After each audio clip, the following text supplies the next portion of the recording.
तो चलिए नमस्कार, जय हिंद, वंदे मातरम। फिर एक बार आप सभी का वेलकम करता है आपका गुरु आज के इस प्यारी सी क्लास में। तो आज हम करने वाले हैं फिर से 70 VBI OBG क्वेश्चंस जो हमेशा लगातार आपके एग्ज़ाम्स के अंदर पूछते रहते हैं। तो चलिए शुरू करते हैं आज के इस सेशन को अपने पहले क्वेश्चंस के साथ। तो पहला क्वेश्चन कहा जाता है, आवेशित समतल चालक के नज़दीक विद्युत क्षेत्र होता है। तो याद रखिए, आवेशित समतल चालक के नज़दीक रो अपॉन एप्सिलॉन नॉट, यानी कि option number A is the right answer. लेकिन अगर यहीं पर आवेशित समतल चादर पूछ दे तो बस यहाँ पर 2 लग जाता है, ठीक है। तो यहाँ पे समतल चालक है तो राइट आंसर ऑप्शन नंबर ए हो जाएगा। अब बात करेंगे अगला क्वेश्चन नंबर 2। विद्युत क्षेत्र ई और विद्युत विभव भी के बीच कौन सा संबंध सही है। तो यहाँ पर संबंध सही होता है, right answer E equal to minus D B upon D R, option number A. अब बात करेंगे क्वेश्चन नंबर 3 की। और क्वेश्चन नंबर 3 कहता है, 9 किलोमीटर त्रिज्या वाले गोलीय चालक की विद्युत धारिता कितनी होती है। तो राइट आंसर ऑप्शन नंबर ए 1 माइक्रो फैराडे होती है, ठीक है। अब बात करेंगे अगला क्वेश्चन नंबर 4 की ओर। समांतर पट्टिका संधारित्र की धारिता होता है। तो समांतर पट्टिका की धारिता हो जाती है आपकी option number A is the right answer, ठीक है, यानी कि ऑप्शन नंबर ए राइट आंसर है। बात करेंगे अगला क्वेश्चन नंबर 5 की ओर। गैल्वेनोमीटर का प्रतिरोध जी और वोल्ट मीटर का प्रतिरोध भी के बीच निम्नलिखित में कौन सा संबंध सही है। तो भी ग्रेटर देन जी, यानी कि option number A is the right answer. बात करेंगे अगला question number 6। Heat stone bridge का व्यवहारिक ढांचा कौन है। तो हीट स्टोन ब्रिज का उपयोग कहाँ किया जाता है। तो मीटर ब्रिज के अंदर, यानी कि ऑप्शन नंबर सी। चलिए बात करेंगे अगला क्वेश्चन नंबर 7। एक तार का विशिष्ट प्रतिरोध निर्भर करता है। तो देखिए, तार का जो विशिष्ट प्रतिरोध निर्भर करता है वो तार के लंबाई पर निर्भर करता है, ठीक है, यानी कि ऑप्शन नंबर ए। अब बात करेंगे अगला नंबर क्वेश्चन यानी कि 7। किरचॉफ के बिंदु नियम में निम्नलिखित में कौन सी भौतिक राशि संरक्षित रहती है। देखो, बिंदु नियम कहने का मतलब किरचॉफ का प्रथम नियम, तो यहाँ पर आवेश राइट आंसर हो जाएगा। अगला क्वेश्चन बात करें, धारावाही चालक के अंदर इलेक्ट्रॉन की गति होती है। तो धारावाही चालक के अंदर इलेक्ट्रॉन की गति होती है त्वरित, यानी कि ऑप्शन नंबर बी। अब बात करते हैं अगला क्वेश्चन। विद्युत परिपथ की शक्ति होती है। तो क्लास 10 से आप इसे पढ़ के आए हैं, right answer option number C, यानी कि आई बराबर बी स्क्वायर बटे आर हो जाता है, ठीक है। अब बात करेंगे अगला क्वेश्चन नंबर 11। चुंबकीय क्षेत्र में गतिशील आवेश पर बल के लिए निम्नलिखित में से कौन सही होगा। तो एफ वेक्टर बराबर क्यू कोष्ठ में वी वेक्टर गुने में B vector, option number B is the right answer. अब बात करते हैं अगला क्वेश्चन। चुंबकीय फ्लक्स का एसआई मात्रक होता है। तो चुंबकीय फ्लक्स का एसआई मात्रक क्या जाता है, वेबर हो जाता है, ठीक है। बात करेंगे अगला क्वेश्चन नंबर 13। जिस परिपथ में सिर्फ प्रतिरोध है उसका शक्ति गुणांक है। तो उसका शक्ति गुणांक कितना हो जाता है, 1 हो जाता है, यानी कि ऑप्शन नंबर ए। अब बात करेंगे अगला। प्रत्यावर्ती धारा का मूल व मध्यमान होता है। तो कितना हो जाता है, शिखर धारा upon √2, option number C is the right answer. अब बात करेंगे अगला क्वेश्चन। एक चुंबक के ज्यामितीय लंबाई और चुंबकीय लंबाई के बीच संबंध होता है। तो संबंध क्या होता है, यहाँ पे 2 प्रकार से क्वेश्चन आते हैं। या तो रियल संबंध होता है एल एम बराबर 5/6 LG, पर यहाँ पे ऐसा नहीं, यहाँ पे LG को पहले कर दिया है। तो LG बराबर 6/5 LM, यानी कि ऑप्शन नंबर ए हो जाएगा, ठीक है। अब बात करेंगे अगला नंबर क्वेश्चन 16 की ओर। यदि पीएच पृथ्वी के चुंबकीय क्षेत्र का क्षैतिज घटक और डेल नमन कोण हो तो पृथ्वी के चुंबकीय क्षेत्र के लिए कौन सही है। तो राइट आंसर ऑप्शन नंबर ए BH बटे cos थीटा। बात करेंगे अगला नंबर क्वेश्चन। चुंबकन तीव्रता की इकाई होती है। तो चुंबकन तीव्रता की इकाई कितनी होती है, ampere metre inverse 1, option number C. बात करेंगे अब अगला। चुंबकीय याम्योत्तर है। तो चुंबकीय याम्योत्तर एक ऊर्ध्वाधर तल होता है। बात करेंगे अब अगला नंबर क्वेश्चन।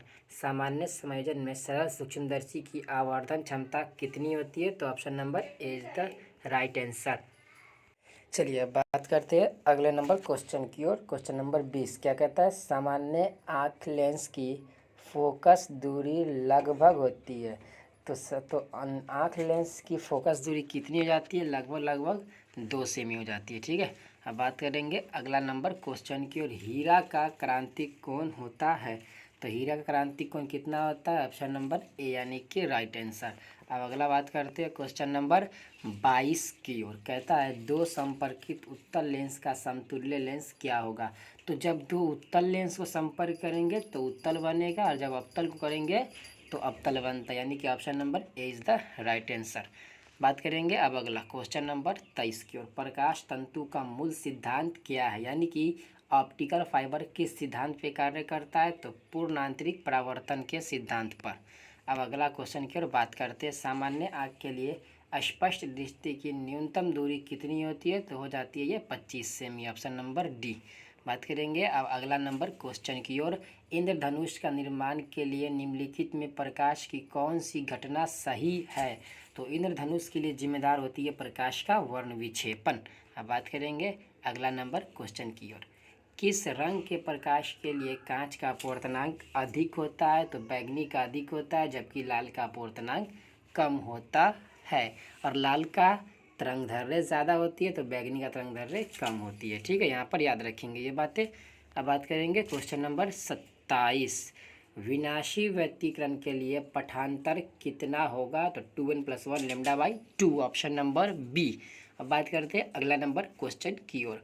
प्रकाश की अनुप्रस्थ तरंग प्रकृति को निम्नलिखित में कौन सी घटना पुष्टि करता है? तो ये इसका ध्रुवीकरण यानी कि ध्रुवण इसका पुष्टि करता है। ठीक है, बात करेंगे अगला नंबर क्वेश्चन। अवरोध के किनारों से प्रकाश का मुड़ना क्या कहलाता है? तो प्रकाश का विवर्तन कहलाता है। अब अगला नंबर क्वेश्चन। चांदी का कार्यफलन कितना होता है? तो चांदी कार्यफलन लगभग 4 पॉइंट के समथिंग होता है, यानी कि 4.7 इलेक्ट्रॉन वोल्ट होता है। ठीक है, अब बात करेंगे अगला नंबर क्वेश्चन की ओर।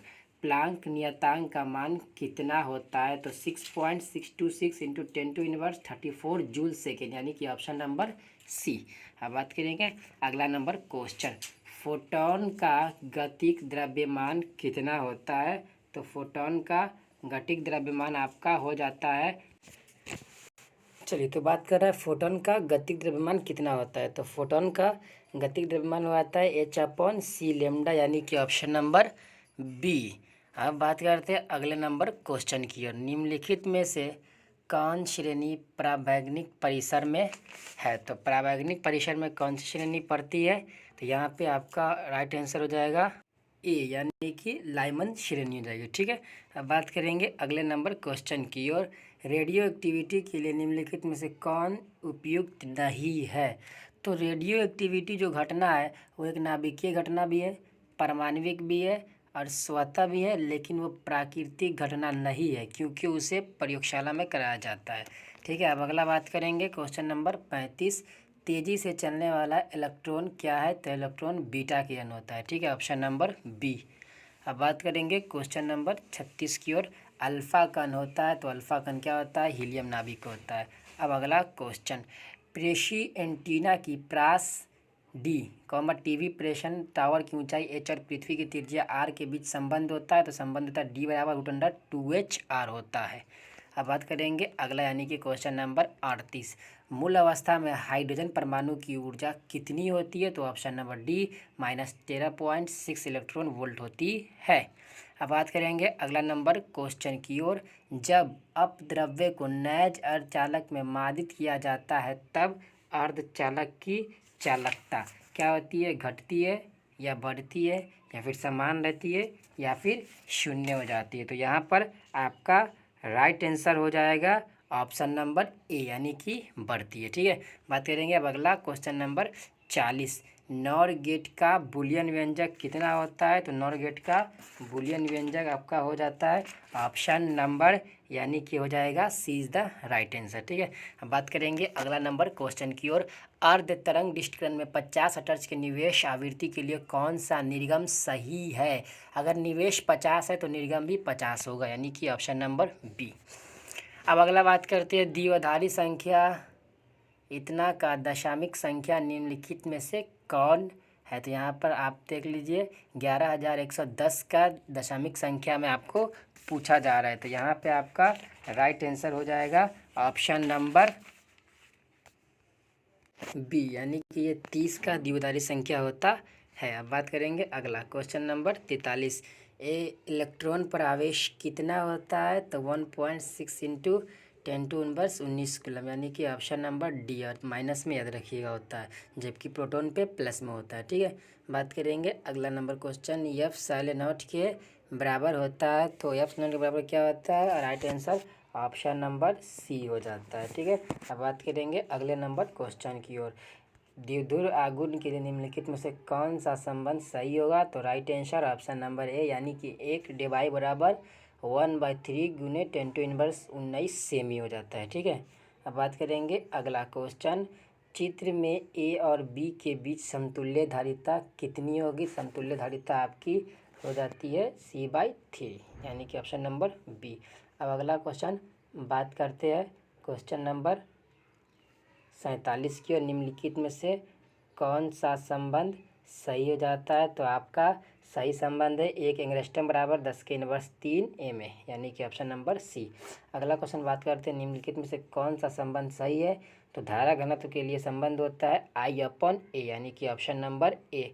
अब बात करते हैं अगला नंबर क्वेश्चन की ओर। प्रतिरोध के लिए निम्नलिखित में से कौन सा व्यंजक सही है? तो right answer option number B is the right answer हो जाता है यहाँ पर। तो अब बात करेंगे अगला नंबर क्वेश्चन की ओर। कहता है कि चित्र में आई का मान क्या हो जाएगा? तो इस क्वेश्चन को करने का सबसे आसान सा उपाय होता है, आपकी जितनी भी धारा बिंदु के अंदर मिल रही होती है सबको ऐड कर देना होता है, और जो आपकी बाहर की ओर जा रही होती है उसको आपको घटा देना होता है। तो देखो ये अंदर की ओर आ रही है, ये भी अंदर की ओर है, और ये भी अंदर की ओर है। बाहर 1 क्या जा रहा है? 1 जा रहा है। तो 20, 10, 30 और 10 40, और माइनस में आई बराबर करेंगे तो प्लस रहेगा, यानी कि option number C is the right answer. अब अगला बात करते हैं विभव मापी से निम्नलिखित में से कौन मापा जाता है? तो किसी भी सेल का विद्युत वाहक बल, यानी कि इलेक्ट्रोमोटिव फोर्स को मापती है, ऑप्शन नंबर सी। अब बात करेंगे अगला क्वेश्चन। 1 kWh के बराबर होता है, तो 1 kWh के बराबर कितना होता है? 3.6 गुने 10⁻6 जूल, यानी कि ऑप्शन नंबर सी। बात करेंगे अगला क्वेश्चन। 1 टेस्ला बराबर होता है, तो 1 वेबर बटे मीटर स्क्वायर होता है। ठीक है, अब बात करते हैं अगला नंबर क्वेश्चन की ओर। चुंबकीय फ्लक्स होता है, तो चुंबकीय फ्लक्स आपका कितना हो जाता है? तो चुंबकीय फ्लक्स आपका होता है फाई बराबर B vector into A vector, option number A. ठीक है, बात करेंगे अगला। विद्युत चुंबकीय तरंग का वेग कितना होता है? तो सी बराबर 1/√μ0 और एफ साइलेंट नॉट, यानी कि ऑप्शन नंबर बी। बात करेंगे अगला क्वेश्चन। फोटोन की ऊर्जा होती है, तो फोटोन की ऊर्जा कितनी हो जाती है? तो फोटोन की ऊर्जा होती है आपकी ई बराबर ऑप्शन नंबर हो जाएगा राइट आंसर यहाँ पर आपका ए, यानी कि ई बराबर HV होती है। चलिए अब बात करते हैं अगला नंबर क्वेश्चन की ओर, यानी कि अगला नंबर क्वेश्चन कहता है 1 इलेक्ट्रॉन वोल्ट बराबर होता है, तो 1 इलेक्ट्रॉन वोल्ट बराबर कितना होता है? तो 1 इलेक्ट्रॉन वोल्ट बराबर आपका राइट आंसर हो जाता है option number A is the right answer. ठीक है, अब बात करेंगे अगला नंबर क्वेश्चन की ओर। अगला नंबर क्वेश्चन क्या कहता है? कहता है निम्नलिखित में से कौन सही संबंध है? तो सही संबंध कौन हो जाएगा? ऑप्शन नंबर ए हो जाएगा। ठीक है, बात करेंगे अगला नंबर क्वेश्चन की ओर। द्विआधारी योग के लिए कौन सही नहीं है? तो द्विआधारी योग में 1 + 1 बराबर कभी भी 1 नहीं होता, ये 10 होता है, यानी कि option number D is the right answer. अब अगला क्वेश्चन कहता है किसी ऊंचाई ट्रांसफर में यदि प्राइमरी और सेकेंडरी कुंडली में क्रमशः N1 और N2 हो तो तब क्या होगा? तो N2 > N1 होता है। ठीक है, बात करेंगे अगला नंबर क्वेश्चन की। क्वेश्चन नंबर 61 क्या कहता है? दृश्य भाग में आपकी पड़ती है बामर श्रेणी, option number A is the right answer. बात करेंगे अगला नंबर क्वेश्चन की। एक उत्तल लेंस की फोकस दूरी 1 मीटर है, तो इसकी क्षमता भी कितनी हो जाएगी? 1 डायप्टर हो जाएगी। अब बात करेंगे अगला नंबर क्वेश्चन की ओर। संयुक्त सूक्ष्मदर्शी के लिए कौन सा संबंध सही है? तो यह सेलेनॉट > ठीक है, बात करेंगे अब अगला नंबर क्वेश्चन की ओर। पतले प्रिज्म द्वारा उत्पन्न विचलन का कोण होता है, तो कितना होता है? μ-1 यानी कि ऑप्शन नंबर सी। अब बात करते हैं अगला नंबर क्वेश्चन की ओर। प्रकाश के अपवर्तन में निम्नलिखित में कौन भौतिक राशि नहीं बदलता है? तो प्रकाश की फ्रीक्वेंसी यानी कि आवृत्ति नहीं बदलता है। बात करेंगे अगला नंबर क्वेश्चन। यदि हवा में प्रकाश का वेग VA और पानी में प्रकाश का वेग VW हो तब VA ग्रेटर देन VW होता है। ठीक है, बात करेंगे अब अगला नंबर क्वेश्चन, यानी कि क्या कहता है जल के लिए क्रांतिक कोण कितना होता है। तो जल के लिए क्रांतिक कोण होता है लगभग आपका 37 के आसपास हो जाता है। ठीक है, बात करेंगे अब अगला नंबर क्वेश्चन क्या कहता है रचनात्मक व्यतिकरण के लिए कलांतर होता है। रचनात्मक व्यतिकरण में कलांतर कितना होता है 2n पाई का समगुणज होता है। ठीक है, बात करेंगे अगला नंबर क्वेश्चन, परिकिरणित प्रकाश की तीव्रता I के लिए निम्नलिखित में कौन सा संबंध सही होगा। तो I इनवेरिज 1/λ⁴, यानी कि ऑप्शन नंबर डी। बात करेंगे अब अगला नंबर क्वेश्चन कि कांच के समांतर सतह की पट्टी का फोकस दूरी कितना होता है। तो आपका इन्फिनिटिव यानी कि अनंत होता है। तो फाइनली आज हमने अपना 70 क्वेश्चन पूरा कर